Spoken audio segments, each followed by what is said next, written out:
جب آپ اعتکاف میں جاتے ہیں، حرم شریف میں جاتے ہیں، حج عمرے پہ جاتے ہیں، تبلیغی جماعت میں یا کہیں بھی جاتے ہیں، بسا اوقات ایسی کیفیت طاری ہو جاتی ہے کہ آدمی کا دل ہی نہیں لگ رہا، نہ دعا مانگنے کو دل لگ رہا ہے، بے چینی ہو رہی ہے اور الجھن ہو رہی ہے،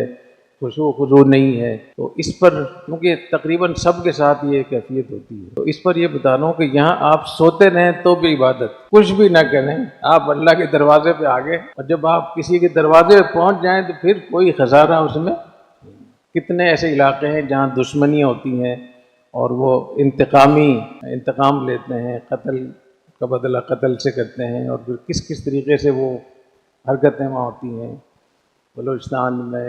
سندھ میں بھی ہے، خیر پختونخوا میں، پنجاب میں بھی بہت سے علاقے ایسے ہیں کو میں جانتا ہوں۔ تو پچھلے سال ہمارے ایک شاگرد ہیں جو مفتی بھی ہیں، وہ کوہستان کے ہیں وہاں، تو کوہستان میں بہت 100 سال تک جنگیں چلتی ہیں، 100 سال تک۔ وہ کہہ رہے ہم نے ان کے 50 لوگ مارے ہوئے ہیں، ان کے 60 لوگ مارے ہوئے ہیں، ہمارے اتنے مارے، اس پہ فخر کرتے ہیں۔ تو مجھے انہوں نے فون کیا، انہوں نے کہا کہ ہمارے دشمن ہیں، انہوں نے ہمارے بھائی کو قتل کیا تھا، آج ہمارے گھر پہ آ گئے، پوری فیملی گھر پہ آ گئی اور معافی مانگنے کے لیے۔ اگر ہمارے ہاں دستور ہے کہ اگر دشمن گھر پہ آ جائے تو اس کو معاف کرنا پڑتا ہے، لیکن مشکل یہ پیش آ رہی کہ میرے بھائی تیار نہیں ہو رہے، اور ان کو 1 ہفتہ ہو گیا ہمارے دروازے پہ بیٹھے، 1 ہفتہ۔ تو میں نے کہا کہ جب آپ کے یہاں دستور بھی ہے اور اللہ کا حکم بھی یہی ہے پھر معاف کرتے ہیں، تو انہوں نے پھر میرے کہنے پر معاف کر دی۔ تو اللہ تعالیٰ سے دعا مانگے کہ یا اللہ ہم تو آپ کے دروازے پہ آ گئے ہیں، اپنے گناہوں کو لے کر آپ کے دروازے پہ آ گئے ہیں، اب بغیر معافی کے ہم نہیں جائیں۔ تو اللہ کی رحمت تو بہت بڑی ہے، انسان اگر کسی کو ویسے خالی ہاتھ دعا کچھ نہیں کرے۔ ایک صاحب پنجاب کے تھے، تو ان کو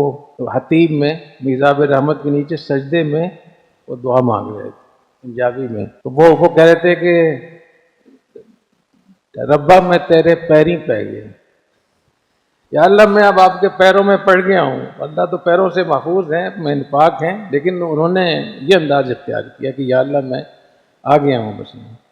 تو اللہ سے معافی مانگنے کے لیے بہت بڑی بات ہے کہ آپ اللہ کے دروازے پہ آ گئے، اللہ کے گھر پہ آ گئے ہیں، اور مہمان بھی ہیں، اور کیونکہ اللہ کا گھر ہے، جو اللہ کے گھر آتے ہیں ان کو اللہ کا پڑوس بھی نصیب ہو جاتا ہے۔ تو ان سب چیزوں کی واسطے دے کر دعا مانگا کریں۔ تو یہ میں کر رہا ہوں کہ اگر آپ پر ایسی کوئی کیفیت طاری ہے تو اس کی وجہ سے پریشان نہ ہو، کیونکہ یہ جو ایک قبض کی سی کیفیت ہے، دل بجھا ہوا ہے، دعا مانگنے کو دل نہیں، تو بھی آپ کا اعتکاف بھی ہے، لیلۃ القدر بھی ہے، رمضان بھی ہے، اس سے بالکل نہ گناہ ہوگا نہ کوئی نقصان ہوگا۔ اور اگر اس کیفیت میں آپ نے کوئی عبادت کر لی، اس عبادت کا اجر بھی ڈبل ملے گا، ایک عبادت کرنے کا ثواب اور ایک جو آپ نے مشقت کی ہے۔ دوسری میں آتا ہے کہ جس آدمی قرآن پڑھتا ہو اور قرآن پڑھنے میں اس کو دشواری ہو رہی ہو، فلہ اجران، اس کو 2 اجر ملیں گے، ایک قرآن پڑھنے کا اور دوسری جو اس نے کوشش کی ہے۔ تو اگر آپ کا دل نہیں چاہ رہا اور پھر بھی آپ اس کو عبادت کو کرتے ہیں تو آپ کو یہ سوچیں کہ آپ کو 2 اجر مل رہا ہے۔